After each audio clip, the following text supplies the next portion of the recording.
Hey everyone, welcome back to another video here. We're tuning in for the second episode of my Hunter Conspiracy series here.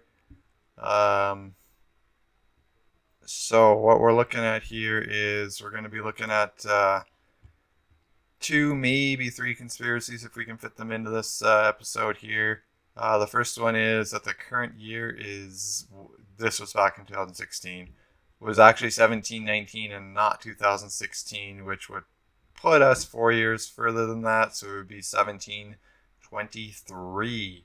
According to this, so the phantom hypothesis says Roman Emperor Otto III liked the idea of ruling during the year 1000, even though that wasn't the date when he was in power. Did he forge documents to change the year? Were the early Middle Ages totally made up? What is the truth? By Maureen Longoria of Facebook. So let's take a look at this one. Conspiracy theorists say 300 extra years were added to our calendar. Sometimes I lose a few hours, like if I have 14 drinks, for example, and I can't remember how I got home, or if I'm flying overseas and I'm like, whoa, my watch says it's 1:05, but all the clocks here say it's 7:05. Or if I'm in a coma, that sort of thing. But for an entire civilization to bungle 3 centuries worth of bookkeeping and chug along without noticing, it's a dubious theory at best. But that's just what the phantom time hypothesis proposes, in a nutshell. So they say 1995, Nirvana released Nevermind. Swayze is the sexiest man alive. Pee-wee gets arrested for self-massage in adult cinema. And German historian Heribert Illig, I'm probably slaughtering that name, I slaughter names all the time, publishes a paper alleging that someone fudged the Gregorian calendar by 297 years. That's right. He believed that by accident, by misinterpretation of documents, or by deliberate falsification, 3 centuries had been added to the calendar, which would mean that we in 2016, right now, are actually living in the early 18th century. So what's his argument? Well, according to both him and fellow conspiracy buddy, Dr. Hans Ulrich Niemitz, there's a wealth of evidence to suggest the years between 614 and 911 AD never happened. The evidence, Niemitz and Illig, suggests that somebody or somebodies had reason and means to change the calendar. They point to architectural disparities. Nothing got built in Constantinople for like a long time. They talk about theological doctrine, where there was no doctrinal evolution in the Catholic Church between 600 and 1100. They even hold up a minor mathematical screw-up in Pope Gregory VIII's attempts to correct the Julian calendar, which was used widely in Europe from 45 BC to 1582 AD, as evidence of a vast time conspiracy. The Pope wanted to fix the Julian calendar's error by eliminating its annual 11-minute surplus. Over 1,627 years, those 11 extra minutes each year should have added up to a 13-day Julian misfire. Instead, Pope Greg and his cronies found just a 10-day discrepancy, suggesting somebody had inserted 300 phantom years.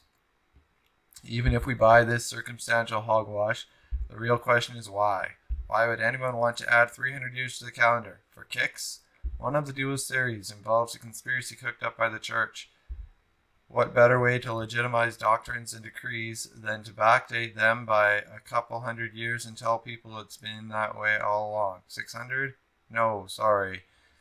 This is the year 900. You must be mistaken. Now give me 10% of your income, please.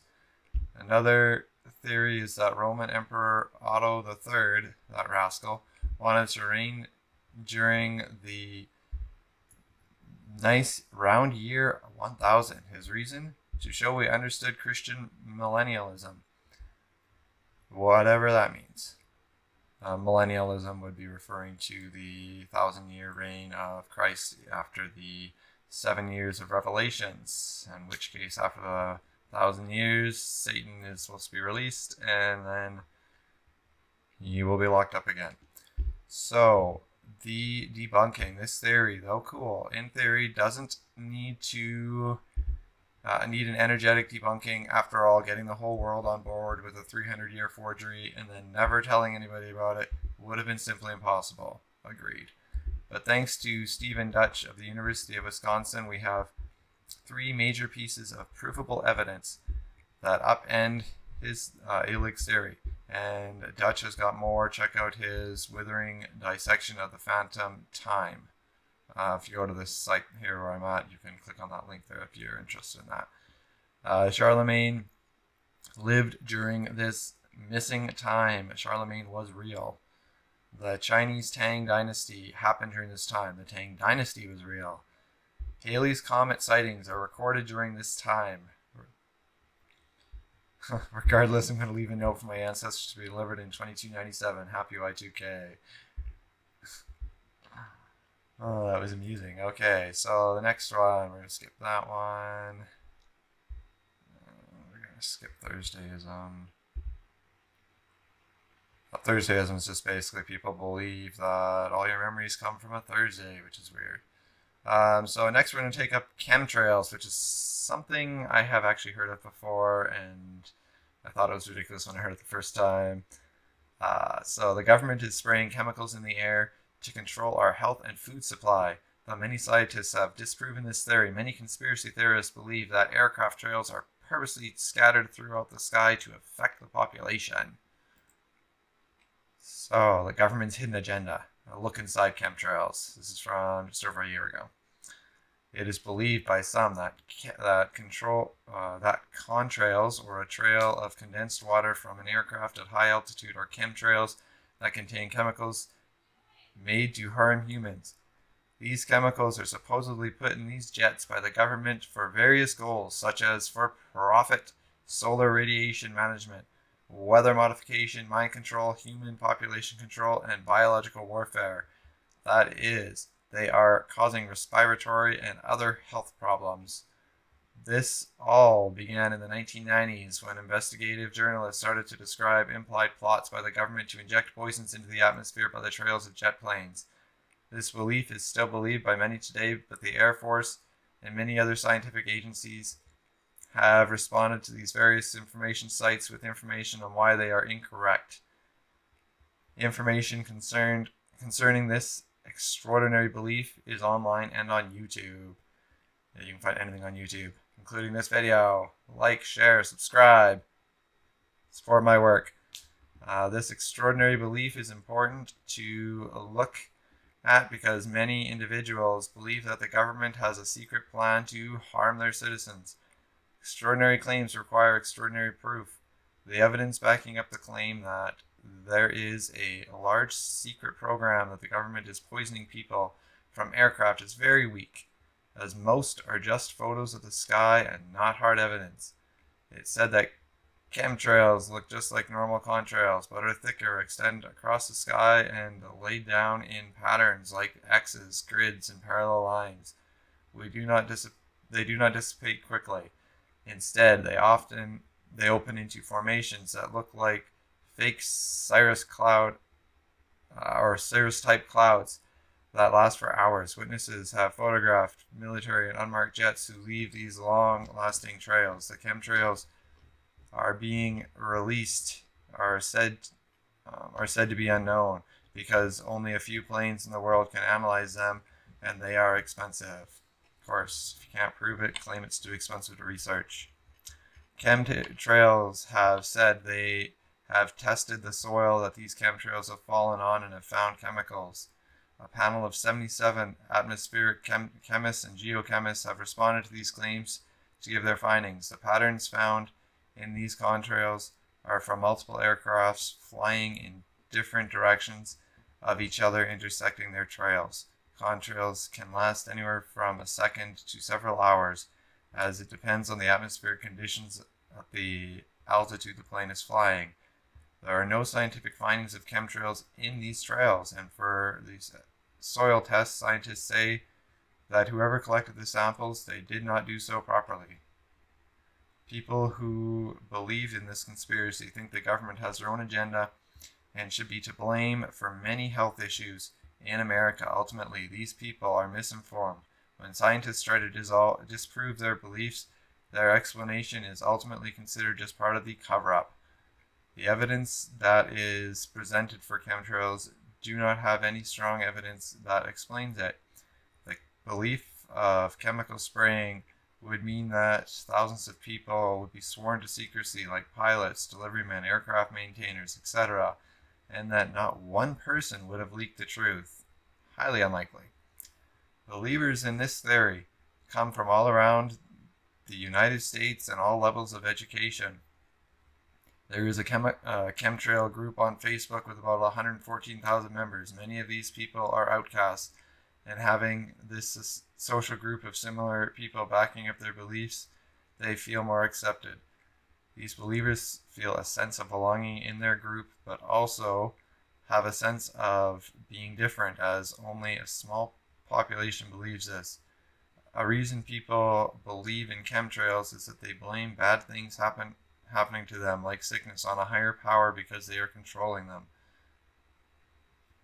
Occam's razor, or when choosing a possible explanation for a phenomenon that the simplest one is usually the best, can help fight this theory, as water vapor condensing in high altitude, very cold air is simpler than the idea that the government is secretly spraying people with the chemicals for their own personal benefit. Closed groups of like-minded people, one of the big reasons why conspiracy theories solidify online. When closed-off groups are supporting each other by sharing their ideas, who believe the same things often further confirms what they believe. There's confirmation biases where people can get up in only believing that chemtrails are real. Anything against it is fake or covering up the truth. These people also have a distrust to authority, as the government are the people who are running the chemtrails. Yeah, that one definitely is ridiculous. Okay, now the next one here is the reason people, or the reason everyone remembers certain events and details differently is because there are multiple universes, otherwise known as the Mandela Effect. This theory is called the Mandela Effect because of this example. When Nelson Mandela was in jail, people remember him dying. Then, when he was released from jail, people were confused because they had remembered his death and the details so vividly. So, Mandela Effect. Conspiracy theorists state memories seep over from parallel universes. Have you ever been absolutely certain of something, such as a memory, only to find out that you were wrong? If so, you may have experienced glimpses of an alternate universe, conspiracy theorists claim. A bizarre conspiracy theory known as the Mandela Effect is emerging, and more people are buying into it. Not me. The theory is named after many people's belief that Nelson Mandela actually died in prison rather than going on to rule South Africa and dying in 2013. Claims memories from a parallel universe could seep over into this one. Fiona Broom, a paranormal consultant and creator of the Mandela Effect, explains on her website, "Many of us, mostly total strangers, remember the exact same events with the exact same details.